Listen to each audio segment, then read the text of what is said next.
thank you so much. It's such a pleasure to be here with you. Well, why don't we start at the top? I wonder what sort of music you listened to as you were growing up. It's hard to talk to somebody who was famous when she was 16 about what you listened to when you were growing up. But, I guess, from the cradle up until, middle school or something, what was on your turntable? Well, music was very important to me. Music was not played in my house very much because my parents were actually dancers. So I heard a lot of Pres Prado. and that was kind of wonderful. Sure.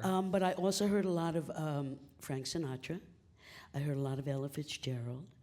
And when I was growing up, of course, I listened to these wonderful people, but I also had this sort of connection at a little music store in Englewood called Music Manor. And every week I'd try and save up $5, and I would go into Music Manor, and this wonderful gentleman who owned the record store there would turn me on to new music. And I would tell him that I liked female singers, and well, one day he'd turned me on to a new Ella Fitzgerald, and before I knew it, I was into Anita O'Day and June Christie and some of those wonderful women. And then I started listening to a lot of the French composers, Jacques Brel and who am I thinking of? And Charles Aznavour. And I just got into things that were musical, and I kind of liked the drama of songs. Absolutely. What at that point, as you were absorbing all of that, what was your sense? Did you have? Were you paying much attention to like rock radio or any of the stuff that was on the radio in those days? Absolutely. When I came home from school, I listened to the stuff that I like to listen to, mostly Ella Fitzgerald and a lot of Dinah Washington. But when I did my homework, I listened to Top 40 Radio, WINS, provide some consolation. MCA. Well, that's kind of where it all just sort of just came into my head. Sure. Through osmosis. And I knew all those songs, and they were kind of thrilling and wonderful to me. So I had this kind of strange little... I loved rock and roll, or what was the new rock and roll, the music of the late 50s, and I loved some of the jazz of the 40s and the 30s. So I had kind of these wonderful worlds going on in my head at all times. Well, that's very interesting. I mean, because people speak now, as obviously we know that through the internet, there's so much music that's available. But there was plenty of music that was available, back then as well. I mean, I remember, my parents listening to. I guess what's called, this sort of Great American Songbook now, at the same time as, my older sister and I were listening to rock and roll. And absolutely. You were just absorbing it all. Was there a particular moment at which you discovered, that you opened your mouth and, unlike the rest of us, you discovered that you could be a singer, that you really had a gift? I sort of knew when I was really young, maybe 2 or 3, that I was a singer. Is that true? I really did. It wasn't something I could actually share with other people, because I didn't think too much of it. I just knew that's what I was. It took you 13 years to get famous? Exactly. A slow bloomer. That's right, exactly. It came late in life, but still you enjoyed it to the fullest. I really did enjoy it, but the funny thing was that when I was going to school, there was something about going to the boy-girl schools that sort of didn't allow me to shine as a singer. I felt a little embarrassed about it. I was kind of a closet singer, if you will. And then at some point, I think it was when I was in 10th grade, I went from a public school where really all they cared about was basketball and football to a girls' school in Englewood, New Jersey called the Dwight School. And I was suddenly in a class of 35 women. And, well, they didn't care about basketball, but they all sang. Well, you sped ahead about 10 years in the narrative. Why don't we, bringing us to It's My Party, talk a little bit. Obviously, not everyone may know that was produced by Quincy Jones. And talk about meeting Quincy and about just cutting that amazing song. Okay. When I was... let me see, I was about a freshman in high school. I was in 9th grade, and I knew I wanted to sing. So I managed to find a vocal coach. here in New York City. His name was Myron Earnhardt, and everyone called him Pappy. And I went and I started studying with Pappy. I'd come in from Tenafly, little bus, little train, and usually my dad would pick me up after my lesson and we'd drive home. One day I came in for my lesson, and Pappy said to me, "We're not actually going to do a lesson today. We're going to record a couple of songs, piano voice." His wife played the piano, and we just went to this little studio, and we recorded 3 little piano voice demos. Those demos got to Irving Green, who was the president of Mercury Records and Quincy Jones' boss. And they were doing pretty well with Dinah Washington and Brooke Benton and some of the jazzers. But Irving kept saying to Quincy, "Why can't we make great music and make money too?" The eternal question. The eternal question. So Quincy said, "Well, you know what? I think we can. All we need to find is some younger talent." So he heard my demos. Quincy called me up, made me an offer I couldn't refuse, and went out and found It's My Party.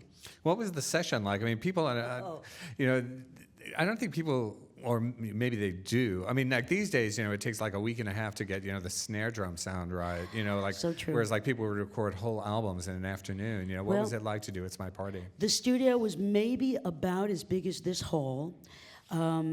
The instruments, and there were about, I'd say, 12 or 16 instruments. They were spread. Of course, you have to remember, we were recording 4-track at this time. So there were 2 microphones right in the center of the studio for the horns and for the rhythm section. Then there was 1 other microphone for the background singers, of which there were about 12, all around 1 microphone. And I was in a little booth in the back, and that was the 4th microphone. And we did maybe 3 or 4 takes, and that was it. We did about 4 songs that afternoon, 3 or 4 songs. The session was from 2 to 5, Bell Sound on West 54th Street. And by the time we walked out, we had 3 songs completely done. You know, when I went back and, you know, was listening, you know, in preparation for this, you know, rhythmically, that song is so happening. I mean, there's so much going on just, you know, underneath the voice, and it you know, it was one of those great productions that just, to this day, just kind of leaps out of the radio when it comes on. You can't match a genius like Quincy Jones. Also, we had another great person on our sessions, Klaus Ogerman. Klaus was the arranger, and man, he just was so simple and so direct and so to the point that he really. I worked a lot with Klaus, and very often we would work several days and then present things to Quincy and see how he liked them and felt about them. Mm-hmm. So I worked very closely with Klaus over that time, and he was a genius as well. So, you know, you go in a couple of hours. You do this. What do you think? You leave and you're thinking, what? You know, I'm going to be famous now, or? No, actually, the thing was that we had really been told that these songs would probably never be released. Irving Green practically promised my mom and dad that they wouldn't really have to worry about anything, that you know, these songs would never see the light of day. What actually happened then, and this is sort of one of those remarkable events that lives hinge on. That very night, Quincy was hosting an evening for Charles Aznavour at Carnegie Hall. And Charles was on the Mercury label, and Quincy was the only person in New York who could host the event. And he was standing in front of Carnegie Hall, and Phil Spector arrived. Well, we all know Phil, and he was having hits. As a matter of fact, he had a top #1 song with the Crystals at that time called "Do Do Run Run." Met him on a Sunday and watching. Big song. Anyway, Phil runs up to Quincy in the lobby of Carnegie Hall and says, "Quincy, I'm recording one of the best songs I've ever heard in my entire life." And Quincy says, "What's it called, Phil?" And Phil says, "It's My Party."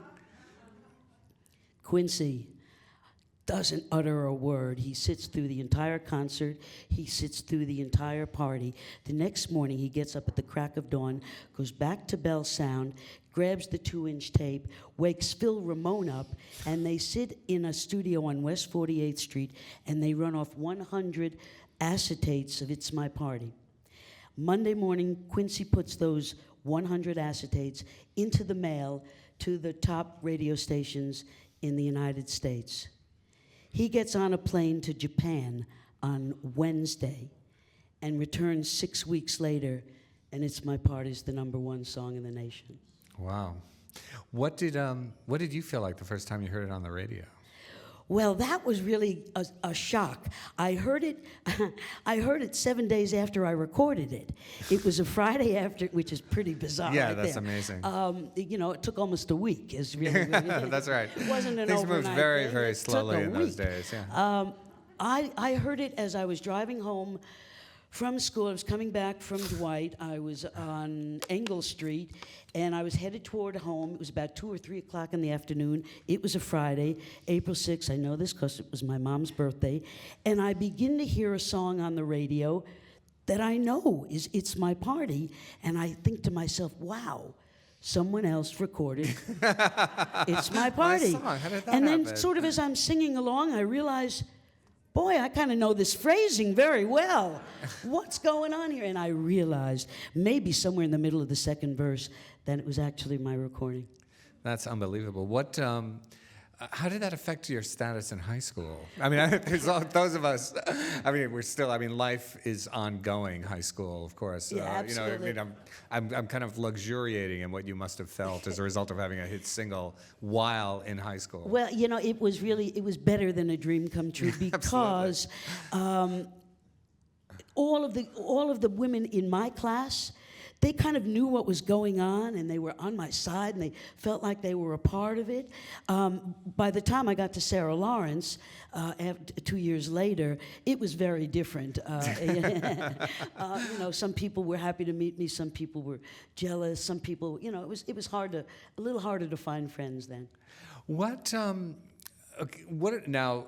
Once again, I mean, things, of course, did move very quickly in those days, and Indeed. I'm sure like 5 minutes after it was #1, everybody was like, well, we've got to follow this up. Indeed, exactly. And so just talk about what that process was like. Well, Quincy really, he was a terrific mentor in a lot of ways. He did actually call maybe 5 or 6 weeks after a party was #1 and said, Little Bits, which is what he called me. He had nicknames for everyone. That's BITS. Little Bits, we do have to go into the studio. It's My Party, looks like it's going to peak. But he was also very good about, he thought it was important not just to do a great recording in the studio, but to be able to reproduce that on a stage. And he would very often invite me to Basin Street East, which was one of his favorite clubs, to watch Peggy Lee or Dinah Washington or Della Reese. Of course, he was arranging for many of these people, so Sure. he sort of had an in. As a matter of fact, at one point he was conducting for Peggy, but he would want me to see how these people did on stage and what was involved, because he knew that was a harder process. Were you able to meet any of them? I met them all. What were they like? Absolutely. Oh, they're fantastic. Any particular? Oh, I ones who remember were- meeting, Peggy Lee for the first time. It was, it was a thrill and a half. Dinah Washington. I mean, I thought I had died and gone to hell. Sorry, heaven. Now, when you're living this life, suddenly you're having hit records. You're still living at home. Yes, I am. And how were your parents dealing with this? What are they feeling about it? They were dancing a lot around the house. A lot of Press Prado, a lot of... no, they were really enjoying it. I think one of the things that they felt was that if they could sort of oversee the process, they wouldn't be as fearful about it. And for the first couple of tours, the first time I went to England, I was only like 17, so my mom and my aunt joined me when I worked clubs. I think someone had to actually be in the wings of the stage until I was about 18. So they were very much a part of it, as was my brother. Were you? Did you go out on those package tours and things like that? I managed to avoid those. Oh. Very often I joined, I never I was went out. looking forward to a series of lurid stories, but I guess we won't. I would sometimes jump in to the Dick Clark caravans when they were and there were maybe maybe sometimes he'd tour 40 people at once. But I avoided the caravans and would sometimes show up by plane and do maybe a special night at Lake Pontchartrain or in Atlanta and kind of do it that way. I didn't go on the tours, though. Now, you did appear at the Tammy Show, a famous show didn't I? with the Rolling Stones and James Brown, and just it seemed like there was a list of probably like 20 acts, all of whom were nuts. It huge. was one of the greatest things I've ever been a hitmakers. part of. Of course, I was sort of like a stranger there. I mean, I didn't even know how to talk to Mick Jagger. You know, I mean, what do you say to Mick? You know, I did actually station myself though in the wing, stage right, just to watch these performers close up because you really couldn't hear from the audience. Sure. They were screaming too loud. Yeah. And after a while, and we did a lot of rehearsals, so I just spent a lot of time in the wings, watching and learning. Now, we hear stories all the time about artists back in those days, who never made any money from, their hit records. I was wondering, how did you do? Not so great, Anthony. I was going to ask you for $50, actually, but I won't now. Now that I'm I good know. for about 25. Yeah, okay. Let me say that and I frankly think my situation is better than most. I'm actually receiving royalties from Mercury now and have been for a number of years due to the fact that Dick Asher, who was president of Mercury for a short time a number of years ago, wiped my debt. Your debt? My debt, hello. Actually, when It's My Party came out, I received about $16,000 in June the first year, and I never saw another penny till 1989. Wow. And someone obviously sorted the 25 situation. years. Yeah, I mean, that's unbelievable. Well, actually, really, what kind of happened, and it's unfortunate to say because my parents would have wanted to protect me, and I know that they were very sorry that they didn't. But what happened was after we didn't try to get an audit in the first year, we lost our audit option. And that's so great that there is an audit option. Well, it's like if you don't catch us cheating you in the first year, exactly. you can never catch us again. Exactly.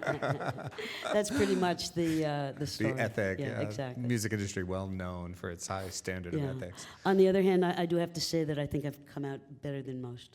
Good. Now, You Don't Own Me was a song that people still talk about to this day as a kind of, a statement of independence, particularly for a young woman. Did it strike you that way when you first heard it? Did you get a sense of how distinctive it was? Oh, I knew it was, yes. The two writers, Dave Madara and John White, they were from Philadelphia, and I was working at a hotel called Grossinger's up in the Catskills, and I was there for a big Saturday night hop with Gene Kay from WAEB in Allentown, Pennsylvania. And I was sitting at the pool, just getting ready to jump in, and these two young men said, "We've got this great song to sing for you." And we went into this little cabana behind the pool, and they played me You Don't Own Me on guitar. And I flipped out. I just knew I loved this song.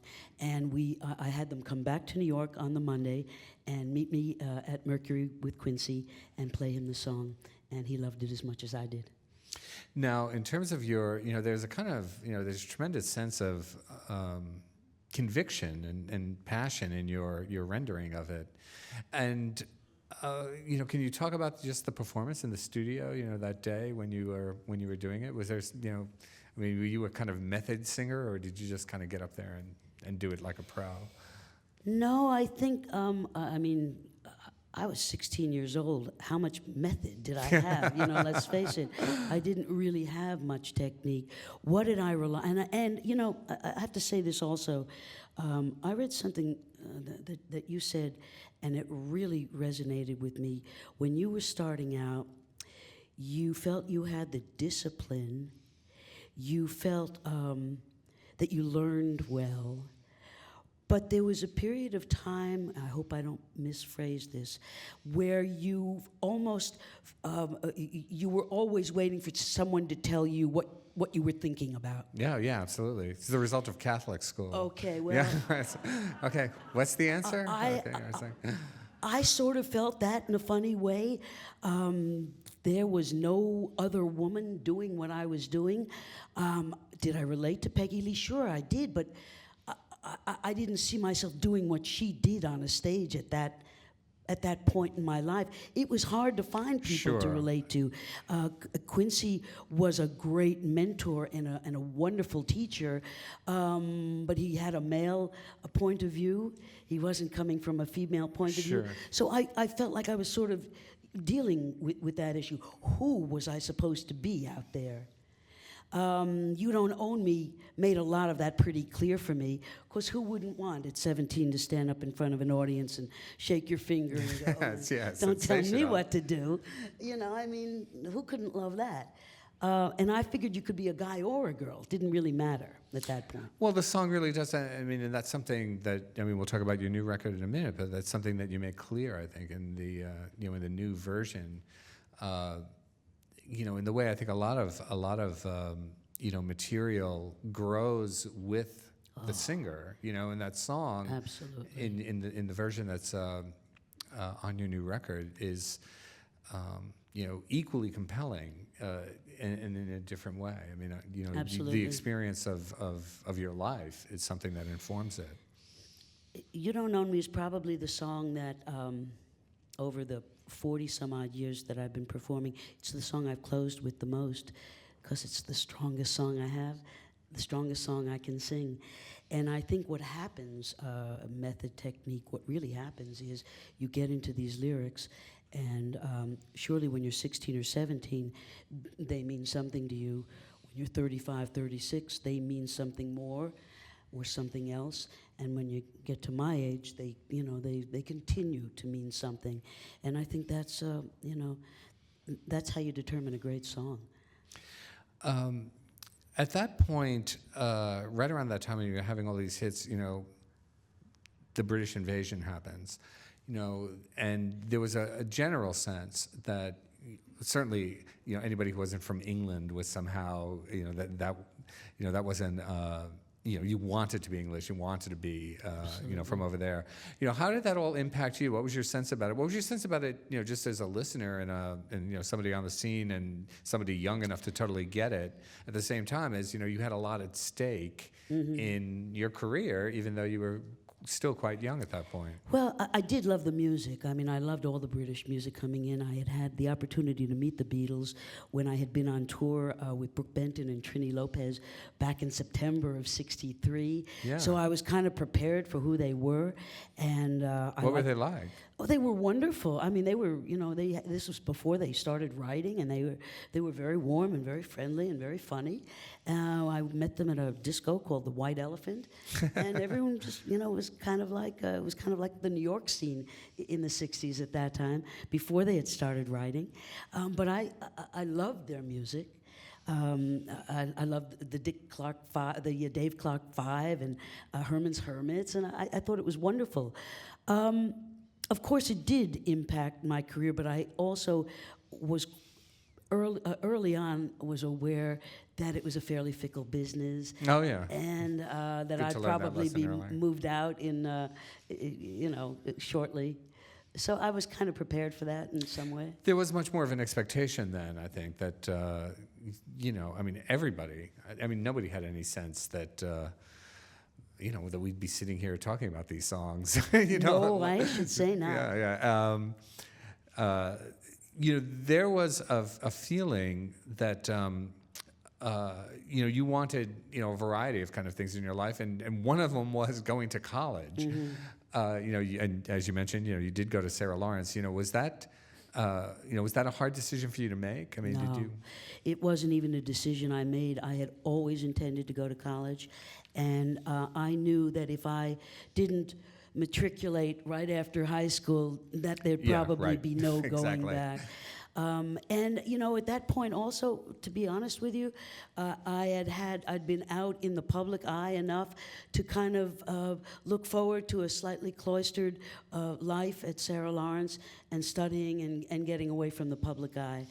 It's interesting because we hear so often. I mean, in episodes of Behind the Music or biography or whatever. There's this this arc of the terrible descent into name your completely debilitating vice, and then your eventual transcendence of it. But it sounds like you weren't while you seem to enjoy yourself, you didn't seem to be to have been especially enamored of celebrity or whatever all that was, even though you were a kid. And if anybody's ever going to get seduced by that, it's somebody who's 17 years old. What do you think kind of gave you a perspective on it?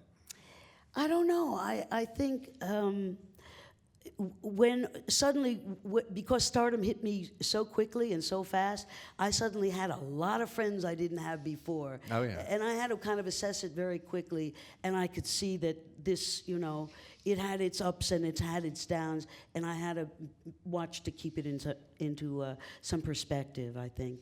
And I knew that pretty early on. What'd you major in? English and American literature. There you go. Minored in theater. Uh-huh. And when you got out of school, obviously you were continuing your career as well. You worked with Bob Crewe at one point. Now celebrated in quite a while. Yeah. Talk about him. Oh my heavens! I think I've had I've worked with some of the greatest producers in the pop field, and I mean Quincy's unbelievable. Bob Crewe, I don't think has received the kudos that he really deserves. If you haven't seen Jersey Boys, wow! I mean, run, don't walk. This is one of the most talented people I've ever met, and I would watch him build a track. He's one of the few people that.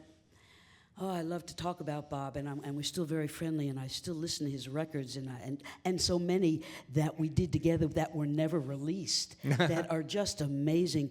Bob had this ability to produce a record, and you could actually envision a photo. He was very lyrical, very visual in his music.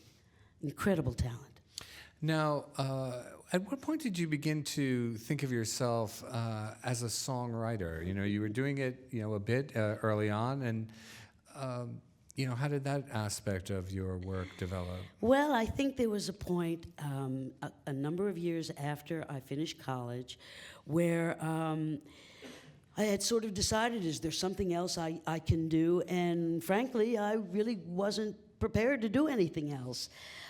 So I started writing just so I could feel like a musician every day. And I started doing that in the 70s while I was still living in California. And that's what I'd get up and do, try and get up and start writing. And it was kind of freeing in a wonderful way, because you'd get up every morning, blank piece of paper. Blank piece of paper means eminent hope. Yes. I think yeah, you can relate to that. absolutely. Start off the day, and by the end of the day, gosh, only knows what's going to be on that paper. So there was something kind of wonderful and freeing about it, and I started writing. Now, you had one very notable success, co-written with your brother, yes. For a well-known movie. Could you talk about, just kind of writing that track? And I wonder maybe you could. Well, as is so often true with women in this business, Michael started working with Alan Parker on the film for Fame. And he was brought in at very early because they were using a lot of source music. And in fact, they weren't going to use any original music. It was going to be all source music. But Michael, my brother, had been brought in so early that he started writing some original music that Alan Parker heard, and he liked it a lot. So he was encouraging Michael to keep writing. Now Michael was doing this project here in New York, and I came back. I was living on the West Coast, but I came back to sort of work with him, and he was looking for lyricists to work with, and me, like a dummy, I recommended Dean Pitchford because because I don't know, women sometimes don't think they're that worthy, and I didn't think of myself as a lyricist, although all those years of listening to songs and interpreting lyrics, I guess it sunk in. And one day I was up at Michael's house, and he played me the melody to Out Here on My Own, and I said to him, you know, give me a day or two with that, because when I heard it for the first time, he didn't have a title, but the title kind of hit me in my head, and I knew where it belonged. So I came back to him 3 days with the lyrics to the song, and would you like to hear it? I would love to hear it. Thank you. Well, we put strings behind that sucker. Lesley, I wonder if you could talk a little bit about, when issues about, sexual identity became significant for you in your life. Was that a complicated process for you, or was it, something that, you had a clear understanding about even when you were younger? I didn't have that clear an understanding until perhaps, well after college, actually, several years after college. I discovered that I was gay, and it was very difficult. It was very difficult being a New Yorker and being somewhat of a celebrity and coming out in New York, to Sure. be perfectly honest with you. It was very difficult, and as a matter of fact, I could barely discuss it with my own parents. Someone did me inadvertently a favor by sending my parents a typewritten letter and telling them that they had seen me going into a gay bar. And my parents kind of questioned me, and I kind of owned up and said, yes, I believed I was gay. And it was not an easy thing for me to make that transition. On the other hand, when you've spoken about it, you've often said that, anyone who knew you, who was around you, that you weren't particularly concealed about your relationships. I think that's once I came out. I see. I've been in a relationship now for 25 years. It would be hard to be in a closet for 25 years. Yes, indeed. So, little people who know me claustrophobic, and indeed. are friendly with me and know my partner are certainly aware of it, as are my family. Now, is there any sense in which you feel like that was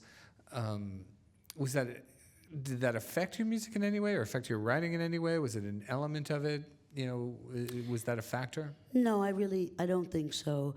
As a kid, listening to 50s and 60s rock and roll, I was as boy crazy as the next. I was going out with as many guys as the next gal, and just trying to find my way and my own sexuality. So I don't think it was ever a part of my music. I think of it as it's as important as Bob Dylan being heterosexual. Mm-hmm. I don't think anyone really thinks about it. Yeah. Yeah. What about talk? You have this. We've referred to it a couple of times, but this really terrific and very haunting new record out called Ever Since. Could you describe how that came about? Absolutely. I hadn't recorded in some while. I'd been writing songs, and a young producer by the name of Blake Morgan from Engine Company Records came to me and suggested that we put an album together, but not just any album, an album that we could really show off my voice. Maybe not quite the same way we did in the 60s, where we tried to make it a little higher and maybe a little younger sounding, but choose songs that felt appropriate for me at this age, and songs that we could reproduce well on a stage. Now, had you been thinking about recording, or did this come out of the blue, or was it? It did sort of come out of the blue, except that Loretta had recorded with. With Jack White. Jack White. Yeah, Loretta Lynn and Jack White. And Johnny had worked with Rick Rubin. Exactly, Yeah. Rick Rubin. So it was something that was out there in the atmosphere, and we thought it might be something we could take advantage of. An older performer working with a slightly younger, hipper guy. Mm-hmm. And in terms of the presentation and the kind of emotional tone of the album, did you have was that something that was, kind of consciously discussed that, we're going to make, something that is reflective and that, has a kind of stripped down sound and that really kind of, there's a tremendous degree of emotional intimacy to the record. We knew we were going stripped down, bare bones, because we were only going to use 4 pieces, just background vocals and my lead voice. And we were even ready to double voice in places if we wanted to. But we felt the less we did, the better it was. Less is more, as it were. Less is gore, as it were. And when you were done with it, I mean, have you been pleased by the response? I have. It's been amazing, because when I do a show now and I get up and actually get an opportunity to do a 75 or an 80-minute show, I've got all these classic hits that people know and love, and then I've got some new songs that I think they're also going to know and love. So it gives me quite an opportunity to sing songs from the past in a new way and new songs. So it's kind of thrilling for me, actually. That's excellent.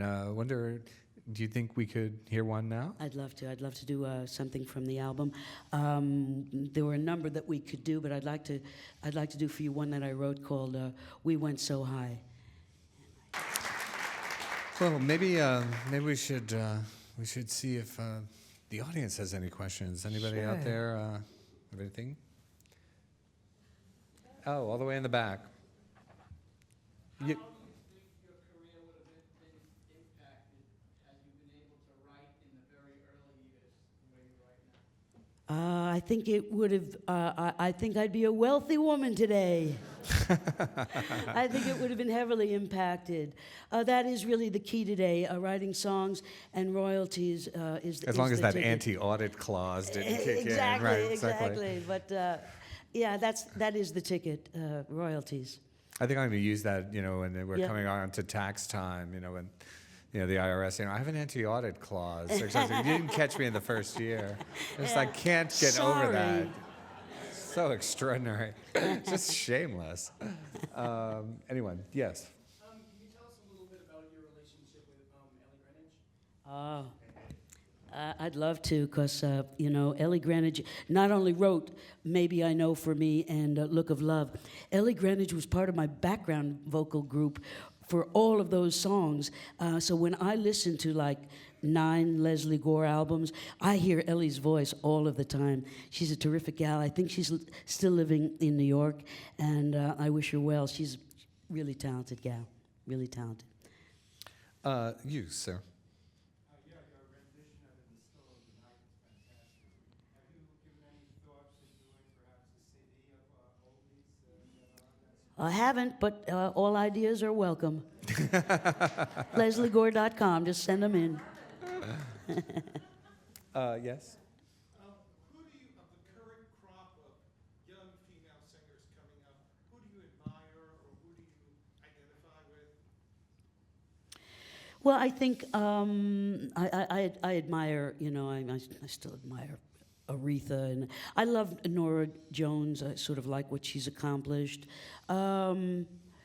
Amy Mann, I think is terrific.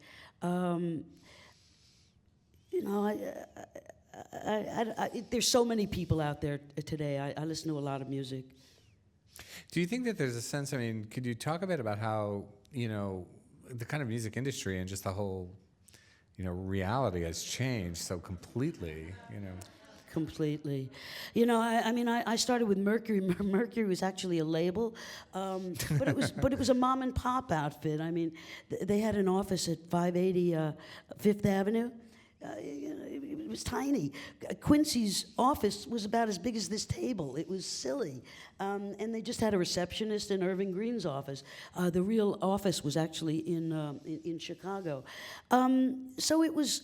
It wasn't much of a business even at that time. It felt like a mom and pop kind of a store. Of course, they had the PR machine going. That was kind of churning out little lies all the time, but not too offensive, just enough for you to go, better watch them. All right, let's see. Yes, right here. Are there any singers that you wish you could have recorded with Oh, the collaborative thing is always kind of wonderful, and I love collaboration. I would record. There were a lot of great singers today as well, and I would record with a number of them. The one person that I really would have loved to have recorded with, and it's unfortunately too late, is Dusty Springfield. Yes, in the back. Those 4 chords. That's all I needed.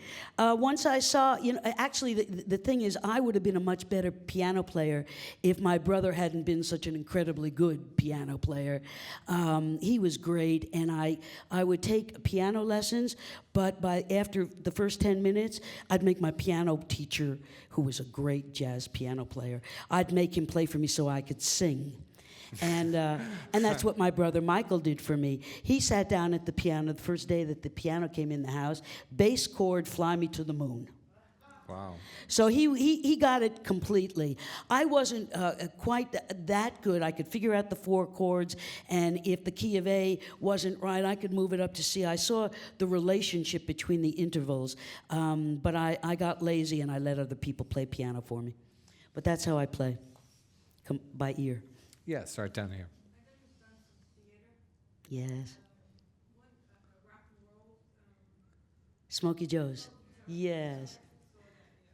That was really great. A dream come true. When I was about 11 years old, I saw My Fair Lady with Julie Andrews Of course. and Rex Harrison, and the next time that my parents wanted to go to the theater, they said to me, "What do you want to see?" I said, My Fair Lady. Because what could be any better than that? So it was a great treat for me to do Smokey Joe's on Broadway with that wonderful cast and those wonderful songs. What's the difference about, sort of performing in a context like that as opposed to, in a cabaret or in a club or wherever? Actually, you sort of have a company behind you supporting you, and you don't have to worry about, putting out 100% all the time because other people are working. Sure. It's really a lot more relaxing and a lot more intense in a way, but it's a wonderful experience.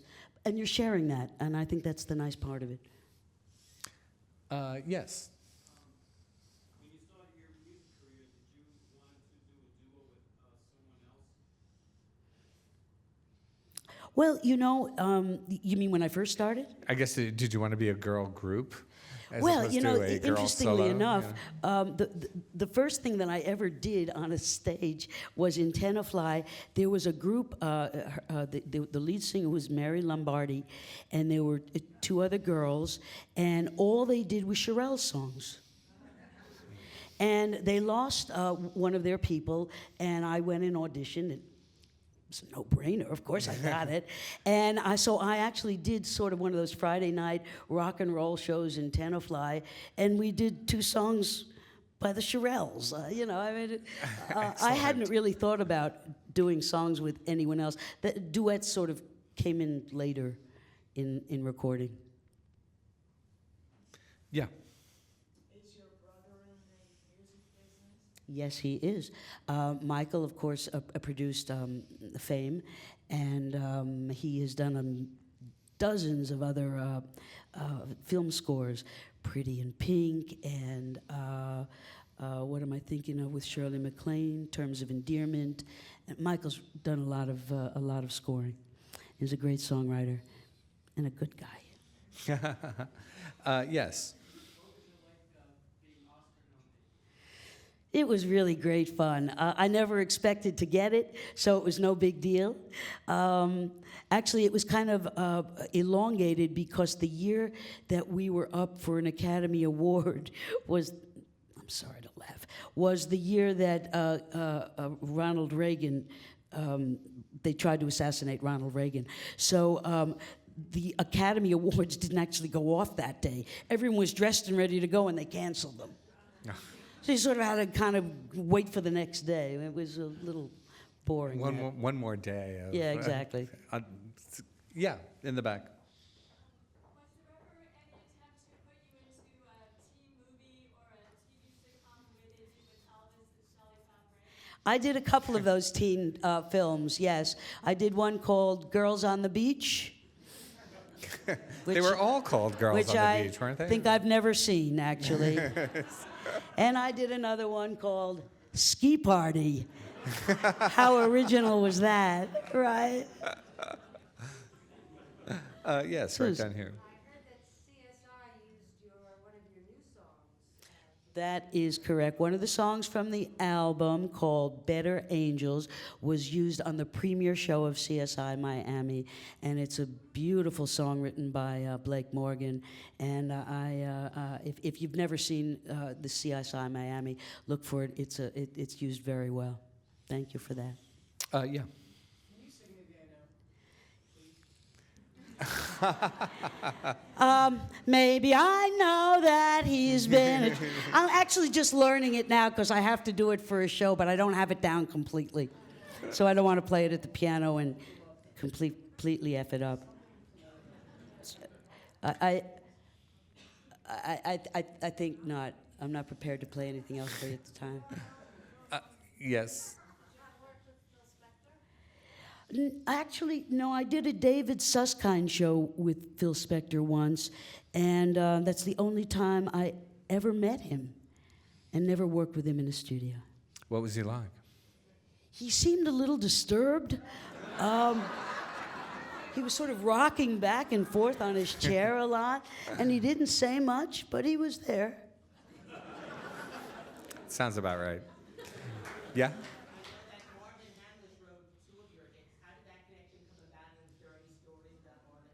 Oh, are there stories about Marvin Hamlish?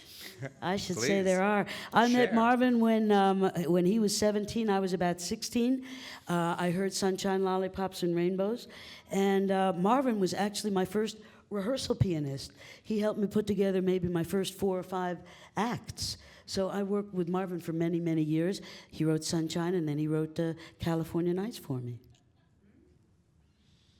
Yeah, in the back. You did a collaboration with Len Barry at one time, when he was back, that they were pushing pretty hard. A record? I don't recall. I'm sorry. Len Barry of the Dovells. Yeah, I remember the Dovells very well, and of course I remember Len. I don't remember recording with him though. Just idle chatter. They're just good friends. Anyone? Yes? My 17-year-old daughter wants to be a famous singer and has been singing since she was 2 years old. Sounds just like you. I just wonder what advice you have for teenagers who want to go into the business. Is there a better way of doing it than another? The best way to do it is really be trained to the nth degree. That's really what's important today. I mean, there are ways to get into the business. I never would have had the guts to go on American Idol, for example. That never would have been something that I could have done. I didn't have the technique in front of an audience. I would have been throwing up backstage when I had to go on. That would have not been the way for me. But I think today, for kids who really want to do this, they really must be trained properly, go to school, learn, feel confident about what you do, and I think it's all possible. You know, you've talked about stage fright. You know, is that something that you struggled with a lot? Do you Ooh, yes. still, or? To some degree. In a funny way, I consider it kind of healthy now. It pushes me out on stage, and it's containable now. As a kid, it was uncomfortable. It didn't necessarily feel good, and sometimes you'd be so nervous you couldn't control your voice, and that didn't feel good. I always like to be able to control my voice, so I have sort of a handle on it now. Good. I'm glad. Yes. I'm glad to. Right there.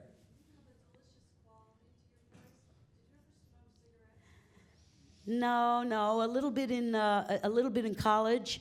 I called it defensive smoking because everyone smoked in the class, and in order to see the professor, you had to blow something out, and just to see if he was standing there.